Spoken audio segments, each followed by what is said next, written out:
Imagine if you miniaturised yourself and you went in my ear. This is what it's like inside my brain. It's just full up with ideas and neon and stuff. I love America.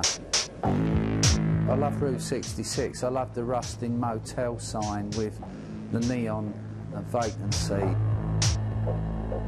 Where I am, I'm right next to the railway station. It's great. You know, I've got the railway trains going past. This is your ideal junkyard location.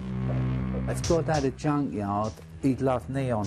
I bet he'd have old Jesus statues with neon angels and wings with neon above them and everything. And that's how I got the name. I always wanted to be an artist. I didn't want to work with neon and do what my dad did. This is an old circus sign that my dad made, probably in the 60s. But there was an art exhibition on, and it had Bruce Nauman doing neon, and that's when I realised that neon could be art.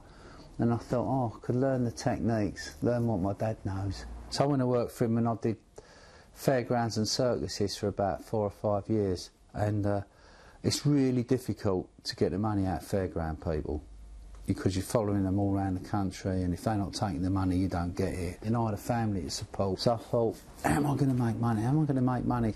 Sex. So I thought, Soho, sex. So I went to Soho, but not to have sex, but to make the word sex in neon. I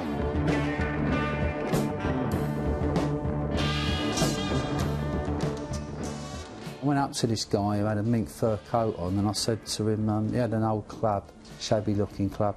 I said, look, I'm an artist, I know all about neon. I want to bring you Vegas to Soho, no one's ever done it before. And this guy was Paul Raymond. He was the king of Soho. I started doing this stuff. I did this first club and it just set Soho on fire, and after that I did 99% of every sex establishment in Soho for 20 years. For me it was an artistic endeavour because I used to come up with names like Girls, Girls, Girls, which made it sound exciting because there was a lot of them.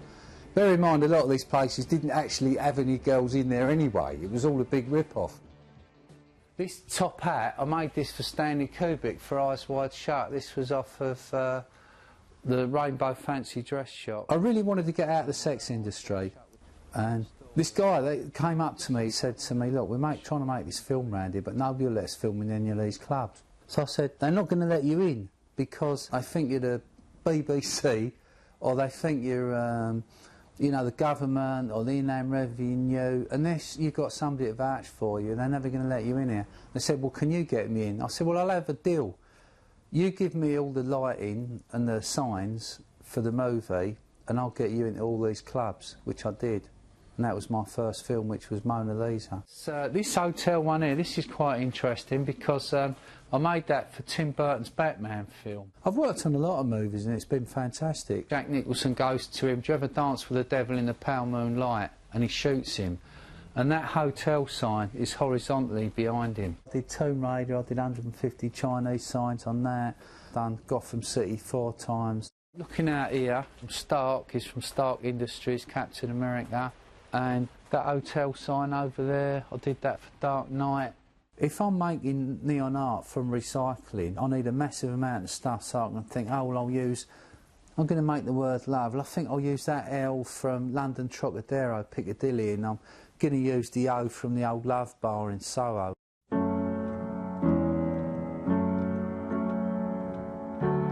My dad always made neon in Walthamstow, and I was born in Walthamstow. I've lived in Walthamstow all my life. They are flattening every factory in the East End to build blocks of flats. No small business that makes things can compete.